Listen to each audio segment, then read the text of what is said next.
uma breve olhada, assim, sobre a questão dos orbitais atômicos, e para isso nós temos que fazer lembrar para vocês um pouquinho a questão dos números quânticos, né, que os elétrons possuem. Bom, por esse modelo mecânico quântico do átomo aqui, né, que é um modelo matemático baseado na equação de Schrödinger. As soluções dessas equações são chamados de números quânticos, representados da seguinte forma. O número quântico principal é representado por n.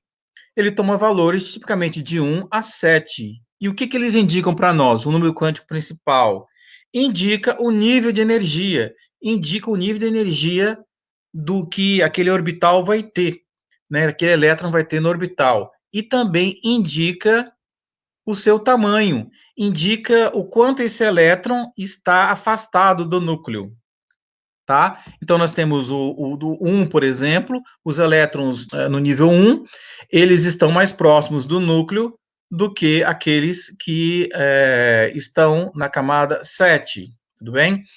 Eles representam o que nós conhecemos como as camadas K, L, M, N, etc., de energia dos elétrons. O segundo número quântico é o número quântico secundário ou azimutal, ele é representado pela letra L. O número quântico secundário, ele indica para nós o formato do orbital do elétron. Ele toma valores de 0 a n-1. O que isso quer dizer? Se o número quântico secundário for igual a 0, nós damos a esse orbital o nome de S, é do tipo S, e existe para cada nível de energia, para cada camada eletrônica, haverá sempre um único orbital S, e esse orbital S tem um formato esférico. Se L for igual a 1, se o L for igual a 1, o nome do orbital associado a esse número quântico vai ser o orbital do tipo P. E o orbital do tipo P há sempre 3, a partir da segunda camada. A primeira camada tem apenas um orbital S, e a partir da segunda camada nós temos sempre um orbital do tipo S, um orbital do tipo P. Há sempre 3 orbitais do tipo P.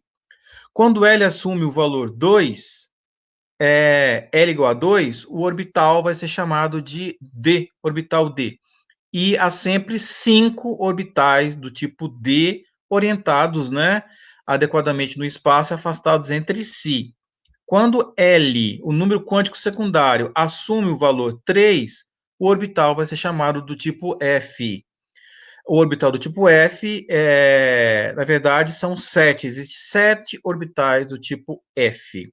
Ao lado aqui é interessante notar esta tabelinha mostrando os orbitais aqui e também mostrando o número máximo de elétrons que a gente pode colocar nesses orbitais.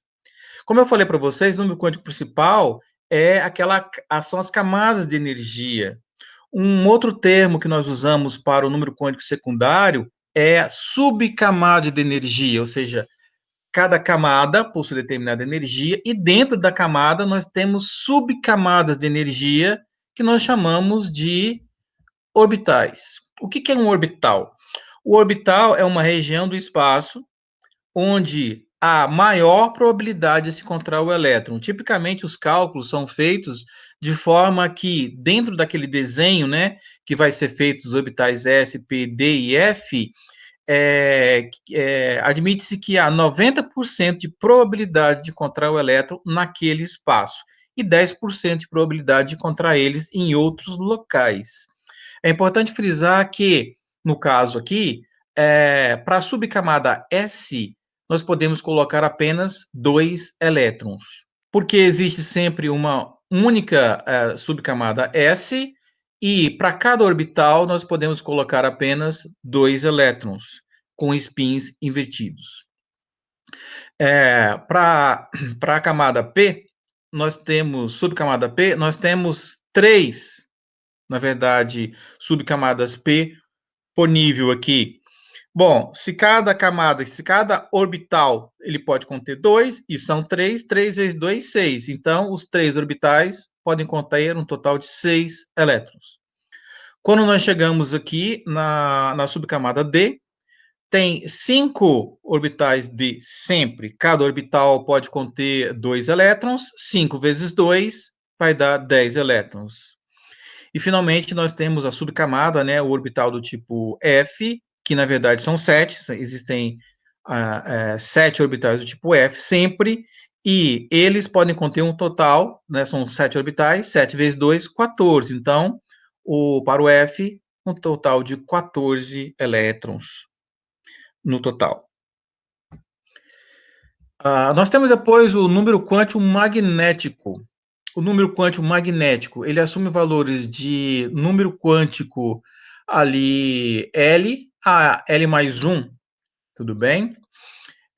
Que é o número quântico secundário, né? Aqui, né? O número quântico secundário menos L a L mais 1, passando por zero.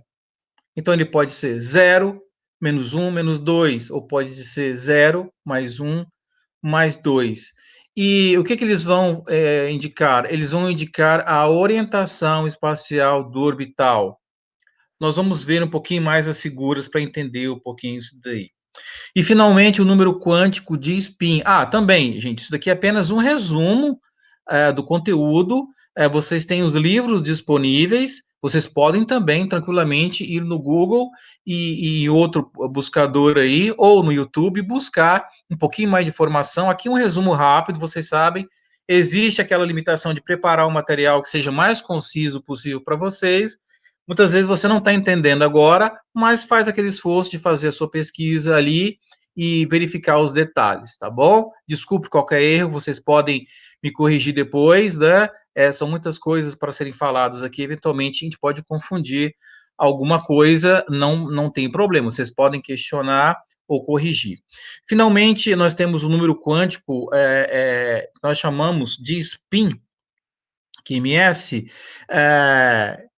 que spin, na verdade, vocês sabem, é um termo em inglês que significa rotação. Bom, esse tal número quântico de spin, ele assume, para o elétron, né, sempre, tudo isso que é para o elétron, ele assume apenas 2 valores, menos meio e mais meio. E, na prática, o que isso indica para nós? O número em si não faz diferença ser menos meio e mais meio. O que importa para nós é que o número de spin indica o giro do elétron em um sentido ou em outro. Como o termo indica, né, spin é rotação. O elétron, digamos, ele só pode girar no sentido horário, ou ele pode girar no sentido anti-horário, para nós visualizarmos, ok? São as únicas duas orientações que ele pode ter. O elétron, aí tem uma consequência muito interessante. O elétron, ele é uma carga, e vocês aprenderam em algum ponto do estudo de vocês que toda carga em movimento, né, toda corrente elétrica em movimento, toda carga em movimento, ela gera um campo magnético.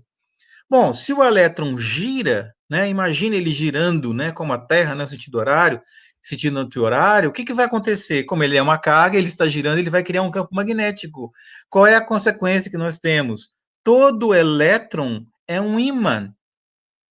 Todo próton é um ímã também, porque o próton é uma partícula de carga positiva e ela também gira, ela gira freneticamente.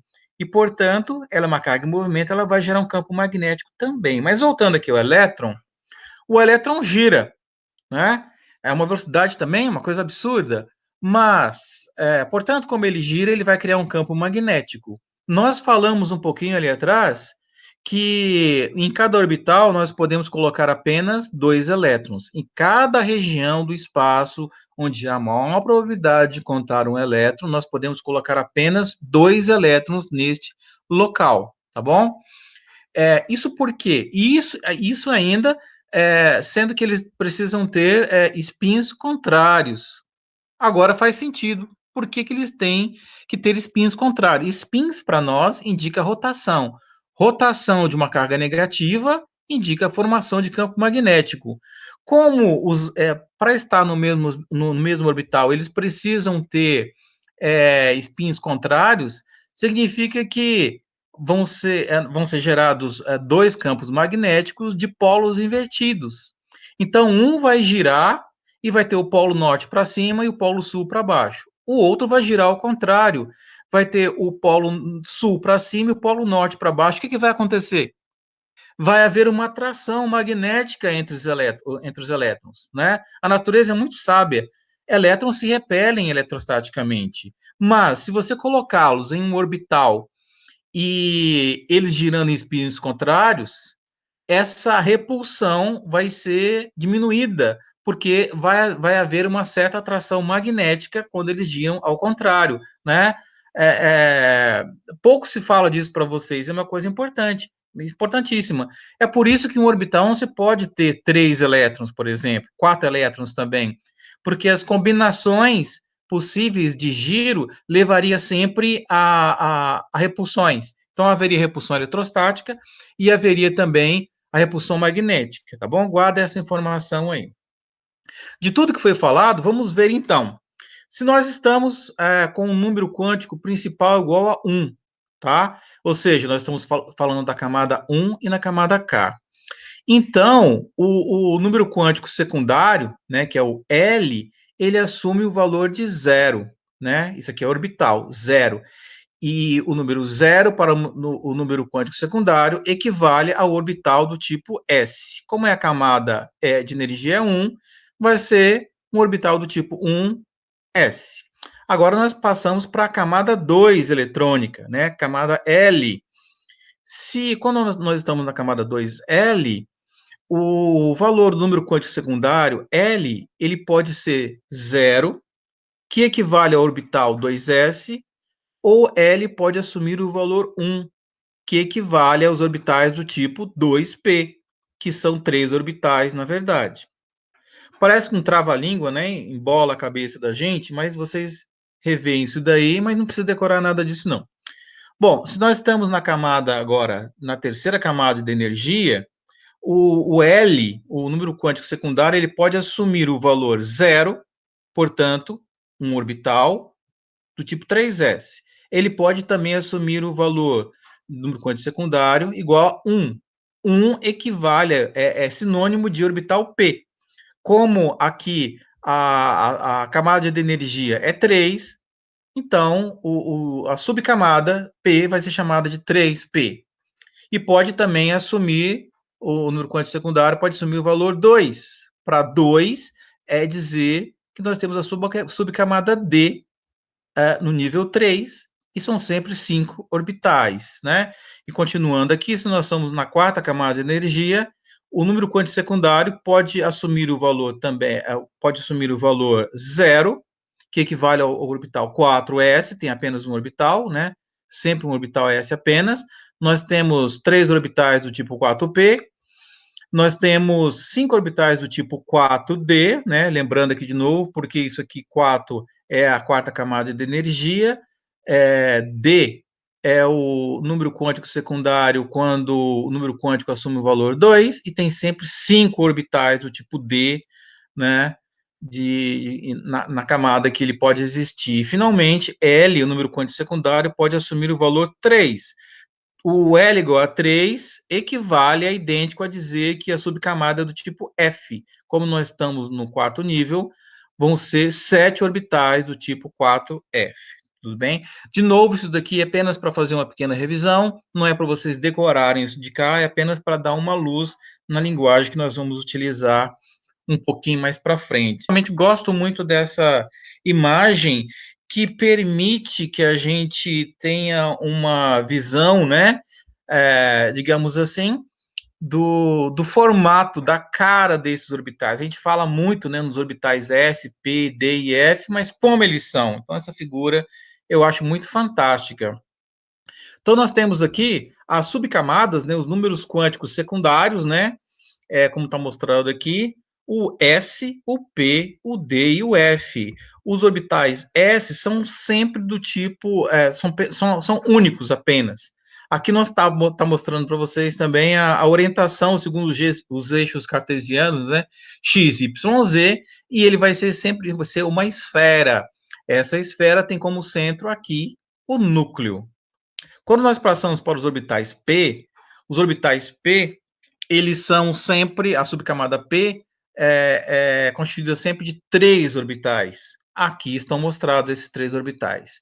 São 3 orbitais com 2 partes. Quando um orbital ele se divide em partes, nós chamamos cada parte de lobo. Então, o orbital P vai sempre ter 2 lobos. Esses lobos, eles são gerados pela equação de Schrödinger, ali pela derivação da equação de Schrödinger, e eles indicam apenas o sinal da função, né, de onda, né, que descreve esse elétron aqui. Não indica a maior ou menor probabilidade de encontrar o elétron, não. Quando nós temos orbital P, isso indica que o elétron pode ser encontrado 90% deste lado ou deste lado do lobo ao mesmo tempo.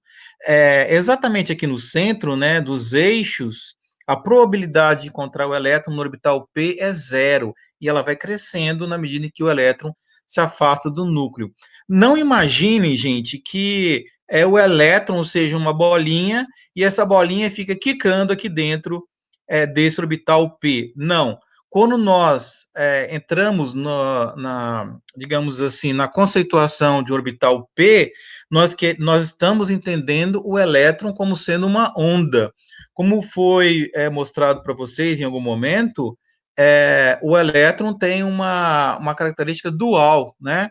Ele tem propriedades de partícula, ele tem propriedades de onda.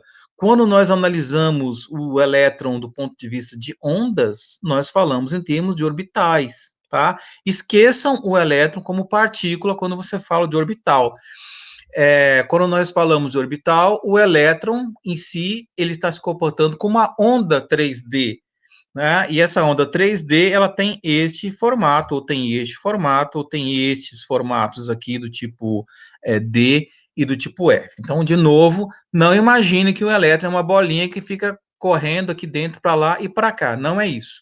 Então, o elétron em si, enquanto onda, ele pode ser encontrado 90% em torno desse espaço delimitado aqui. Mas ele pode ser encontrado fora também, tem 10% de chance. Bom, as orientações, né? Elétrons se repelem, eles querem ficar o mais distante possível entre si. Como tem 3 orbitais P, se nós colocarmos um elétron em cada um, tá? Vai ser a maior distância entre eles quando eles estiverem a 90 graus entre si, né? Ele está aqui no eixo X, no eixo Y, e no eixo do tipo Z. Junta tudo e nós vamos ter uma figura. Os orbitais do tipo D, que são 5, eles são bem mais complexos, né? Eles são constituídos de várias porções, segundo as orientações aqui nos eixos X, Y, Z, e entre os eixos X, Y, Z, como vocês estão vendo aqui, tá? A nomenclatura para eles correta está mostrada aqui. Mas o D0, inclusive, é mais diferente de todos, tudo mais. Para cada parte diferente dessa do orbital, aqui nós temos um lobo, né? Então, o orbital D é muito mais complexo do que os orbitais anteriores. Finalmente, nós passamos por orbital, a subcamada, né? F de orbitais, que, como eu comentei antes, elas são no total de 7, tá? Então, aqui são as formas previstas, né? Para esses orbitais, pela mecânica quântica aí, e vocês veem que é bem mais complexo. Imaginem o elétron como sendo uma onda que ocupa todo esse espaço, tá? Se nós colocarmos um elétron aqui dentro, né, imaginarmos um elétron aqui enquanto onda tridimensional, né, você enxergaria a onda dessa forma aqui, tá bom? Bem mais complexa. O último detalhe aqui, na medida em que você vai do orbital do tipo S para o orbital do tipo F, você aumenta a energia do elétron. Significa que quando você coloca um elétron no orbital S, ele em uma determinada camada, ele está sempre mais próximo do núcleo do que um orbital F na mesma camada, tá bom?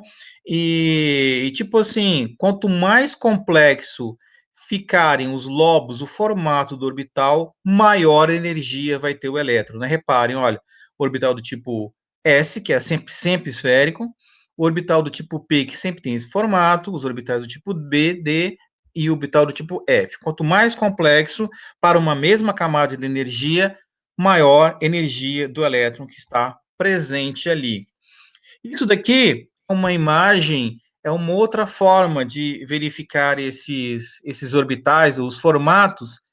Ele está associando para nós aqui a camada principal de energia, né, camada K, camada K, L, M, N, etc., né, com a subcamada de energia, que são os orbitais, tá? Então, vamos analisar aqui, por exemplo, para a primeira camada de energia, camada K, camada N igual a 1, eu admito apenas uma subcamada S, que equivale a L igual a 0. Eu posso ter 2 elétrons aqui, apenas. Quando nós passamos para a camada 2 de energia, camada L, nós podemos ter um orbital do tipo S e 3 orbitais do tipo P, né? 2 elétrons, portanto, na primeira camada, e um total de 8 elétrons na segunda camada. Esse é o número máximo de elétrons que a gente pode colocar na segunda camada de qualquer átomo, porque esses são as únicas possíveis subcamadas que a segunda camada pode ter, né? Então, são 4 orbitais, 4 vezes 2, 8, é o número máximo de elétrons dessa subcamada.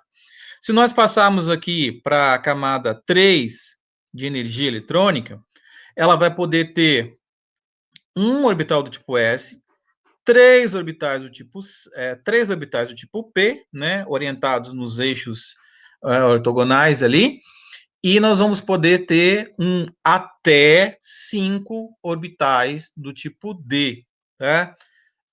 Por que até? Porque só faz sentido falar de um orbital se tiver um elétron nele. Então, nem todo elemento ele completa todos os orbitais P na camada ou todos os orbitais do tipo D. Então, ele pode ter, né, até 3 orbitais do tipo P e até 5 orbitais do tipo D preenchidos ou semi-preenchidos.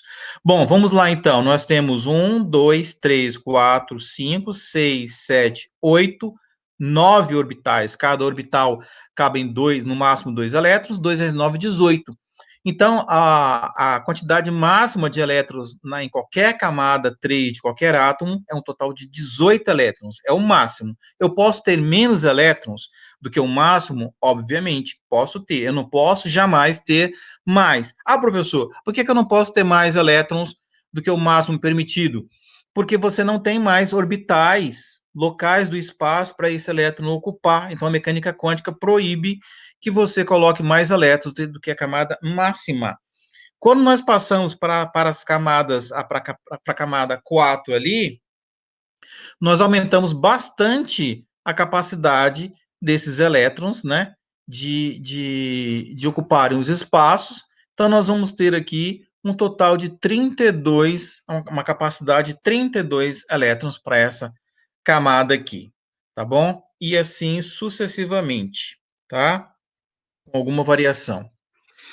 Esse diagrama aqui é interessante, né? Vocês, em algum momento, vocês devem ter visto também no ensino médio, preparação de vestibular, é o clássico diagrama de Pauling, Linus Pauling, né?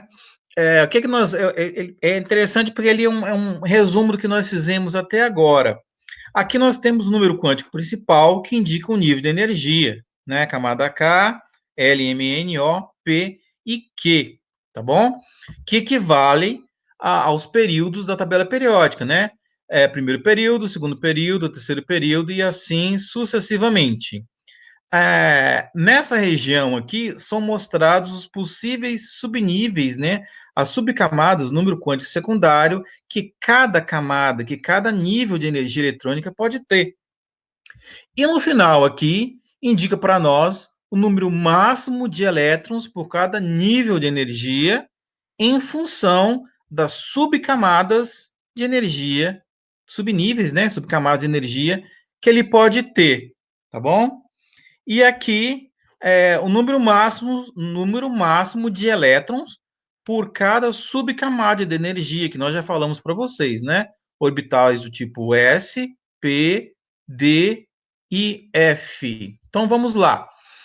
Nós temos aqui, por exemplo, né? Uma camada N ela pode, a camada N, ela pode ter um orbital do tipo 4s, 4p, 4d e 4f. Multiplicando pelo número de total de orbitais vezes 2, nós vamos poder ter 32 elétrons, tá? Verificando, portanto, aqui, a camada K, ela pode ter um máximo de 2 elétrons, como nós tínhamos falado. A camada L, 8 elétrons apenas. A camada M, ela pode ter 18 elétrons. A camada N, 32 elétrons. A camada O, 32 elétrons também. Naquele esquema anterior, a camada O estava apenas até o nível 5D, mas ele pode sim chegar, né? Se houver energia suficiente para ele chegar até lá, ele pode ter até um total de 32 elétrons, tá? Tipicamente, os átomos, eles param aqui, olha, eles param no orbital do 5D, né? Eles não chegam no orbital 5F, mas a mecânica quântica prevê que ele pode, a camada O pode ter até 5, pode ter os orbitais do tipo 5F.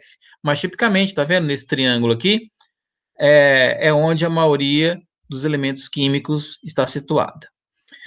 Logo depois, nós temos a camada P, com 18 elétrons, e, finalmente, a camada Q, com 2 elétrons. Então, não é memorizar, mas guardem mais ou menos isso, né? O total de elétrons das camadas eletrônicas vai ser igual a 2, 8, 18, 32, 32, 18 e 2 elétrons. Sempre lembrando que para cada orbital nós podemos ter apenas 2 elétrons.